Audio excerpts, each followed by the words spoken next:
No matter how good my jokes were, everybody, oh, are you tired? So I started learning how to do makeup. The better I look, the better I feel. There is truth to that. He comes again. I don't want people walking around saying, I want to be like Bobbi. You want to be like yourself. Be your best, and everything you got is right there. We're going to first start with some of the things that you and I have in common. And number one is Caroline Hirsch. Oh, yeah. What does Caroline Hirsch mean to you? She is an icon. And not everyone knows her. So Caroline Hirsch is the woman who started Caroline's on Broadway, the iconic comedy club in New York City for many, many decades. She also started New York Comedy Festival. Caroline is truly a trailblazer. Yeah, they use the word lightly now. Yeah. Somebody took a shit in a famous building and they're like, oh, trailblazing. Caroline created a space in comedy at a time when no woman was doing comedy, anything. They weren't running clubs, they weren't in clubs, they were certainly not on stage.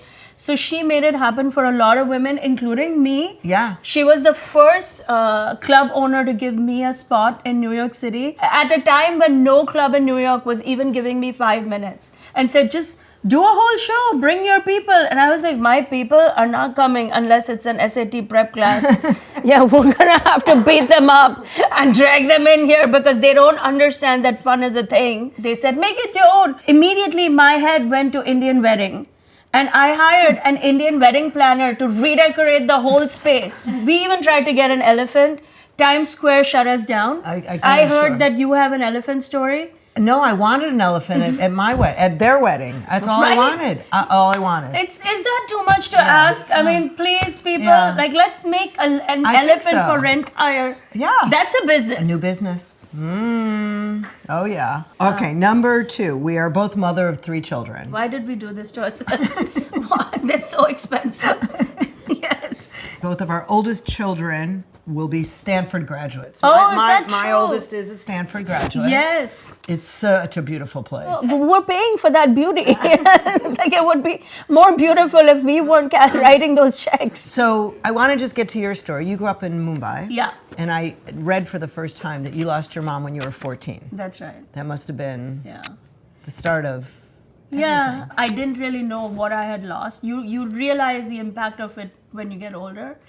What changed my life was my relationship with my father. The day after her death, he was like, you need to get married. I said, I don't want to. I was heavily influenced by American culture. I was reading Archie's comics my whole life, my whole childhood. So I was like, no, I don't want to. And he said, if you don't want to get married, you can't live here. Brown dads can be that adamant and stubborn. All my siblings were arranged. Did you even meet the person your dad wanted you to meet? I did meet, and had I married him, life would have been great. Actually, in hindsight, I would have only had to please one mother-in-law. Right now, I'm like, make your own life. I fell in love like a fool.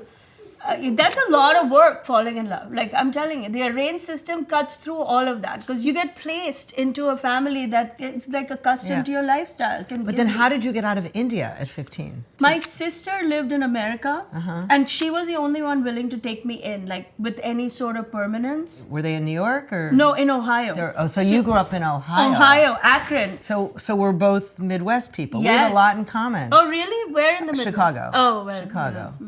We have one other thing in common. We have so many because our height, we could see each other in each other's eyes. But also, we both are writing a memoir. Yes. Yours is first.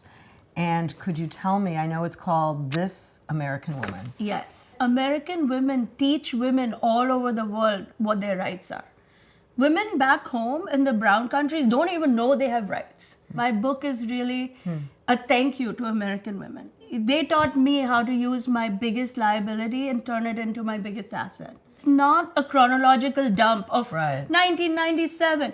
It's more designed today to inspire people who read it to believe that anything they want to do, they can also do. You know, my career is the most unlikely thing to have happened. Yeah, how did this even happen? And were you always funny? So I was told my whole life, and I'm a failed entrepreneur. I failed at 15 businesses before I found comedy. And my kid said to me, my daughter, she's like, Mom, you're so funny. Forget all these other businesses. You should do comedy. And I'm like, comedy's not a business. My kids ganged up on me. They were like, oh, mom's too scared to try something new. And they kind of forced me to go to my first open mic. My plan was to take a selfie and show my kids that I tried it. Okay. While I was sitting there, the woman who ran the club said to me, you're already here. Why don't you do 5 minutes on stage? But I was like, but do what? And she said, just talk about whatever you think is funny. So I just got on stage and started trashing my mother-in-law. I remember looking at the audience and thinking, something's happening. I don't know what this is, but it's something. And like every good student, I went rushing home and I Googled, what is a joke? I was like, I should probably figure out what people did before me and what were they trying to do. And it kind of started from there. How do you balance motherhood, wifehood, sisterhood, friendships? Do you have friends? Oh, my friends, I think, could tell you every one of my joke like the back of their hands. They would come to every show. They supported me through every dingy club, like rundown situation where I needed bodies in the room. The motherhood is easy. I basically just ignore the kids.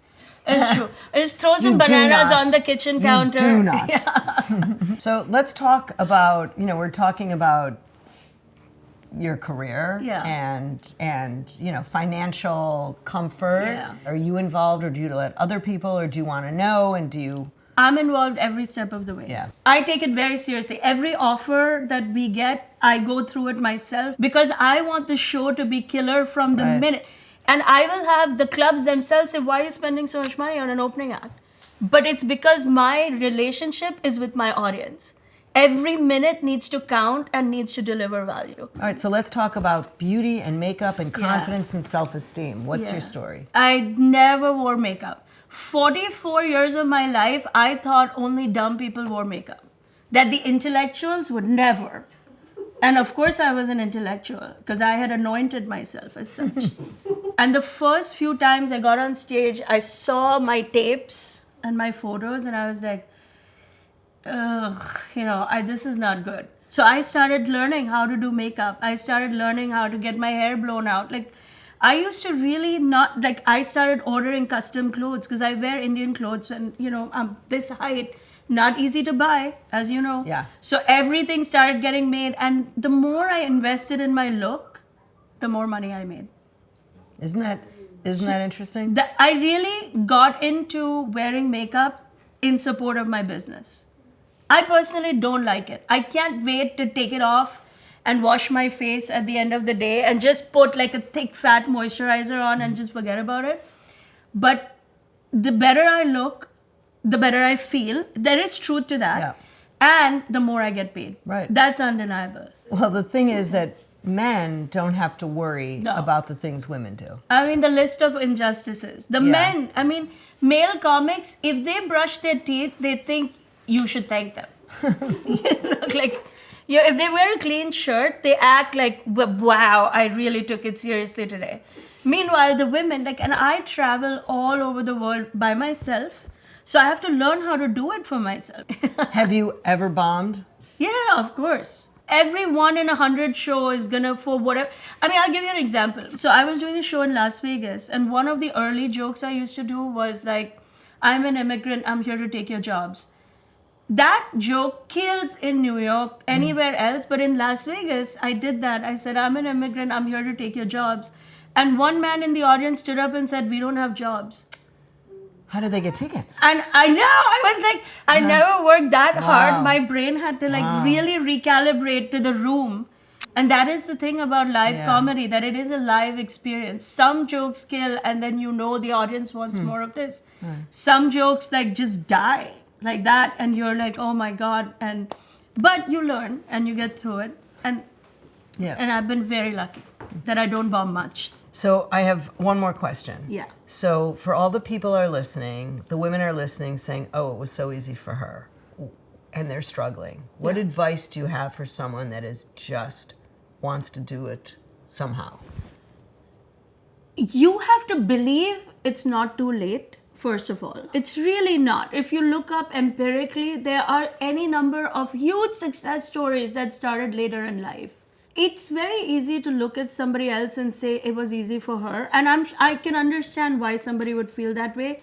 But I had my struggles, my demons, as everybody does. The only way to do it is to actually just keep doing it. I have failed at everything before I found comedy. 15 businesses. And I was crazy enough that I announced each one too. I had a website for all my businesses. I had business cards. I had it all. I fell flat on my face so many times that people used to make fun of me. They used to be like, oh, so what's next? For years. Can I tell you the most romantic moment in my life? Which is shocking because like there ain't no romance otherwise in a 26-year-old marriage.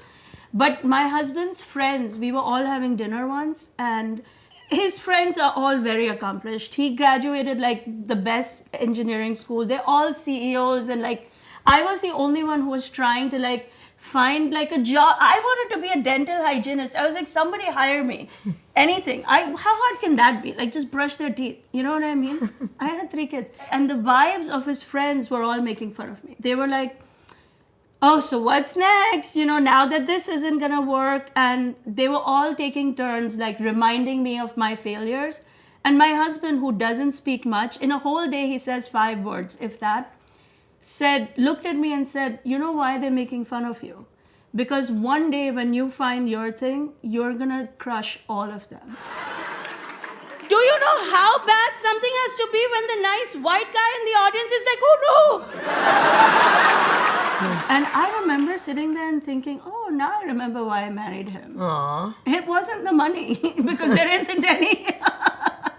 So I should be an example for if she can do it, anybody can do it. Like there's nothing special about this situation.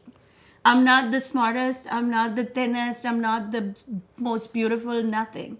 The only reason I'm sitting here and I have a career is because I just decided I wasn't gonna stop until I found it. And I got D's in math, and I'm proud of that now. You and me. Yeah, that's a Jewish game. Yeah, and that's a true story.